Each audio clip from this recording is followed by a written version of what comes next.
গিয়েছিলাম ছোটদিদের বাড়ি, আর এখানে দামোদর মাস উপলক্ষে খাওয়া দাওয়ার ব্যবস্থা হয়েছিল আর ভজন কীর্তন হয়েছিল।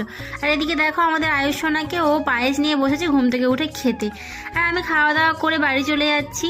এবার যাবো মেজদির বাড়িতে, আর ওখানেও হচ্ছে মহোৎসব। ভালো করে চাদর মুড়ি দিয়ে নিলাম, কারণ যা ঠান্ডা বাইরে। এই যে আমার রাধে, আমি বেরিয়েছি দেখে ও এসেছে আমার কাছে, আমার সঙ্গে যাবে, তাই আমি ওকে একটু আদর করে টাটা বলে বেরিয়ে চলে এলাম। দেখি কীর্তন হচ্ছে আর আমি বসে গেছি আসলে কীর্তন দেখতে। আর খানিকক্ষণ কীর্তন দেখার পরে এখানে খাওয়া দাওয়ার ব্যবস্থা ছিল, বসে গেছি খাওয়া দাওয়া করতে। একসঙ্গে সবাই খাওয়া দাওয়ার পরে আবারও চলে এলাম কীর্তন দেখতে। সারা রাত ধরে হবে কীর্তন আর রাস। আর এদিকে দেখো ওদিকে কীর্তন চলছে, এদিকে দিদিরা সবাই মিলে কত নাচানাচি করছে, বেশ ভালোই লাগছে। আমি এদিকে কৃষ্ণ কথা শুনছি, আমার চোখ থেকে কেন জানি না অশ্রু বয়ে যাচ্ছে। হরিনাম কৃষ্ণ নাম শুনলে আমার এমনটা হয় কেন জানি না। এখন হচ্ছে রাস, আর এই রাসে ভক্তরা প্রেমে ভক্তিতে নৃত্যে পুরো মাতোয়ারা হয়ে গেছে।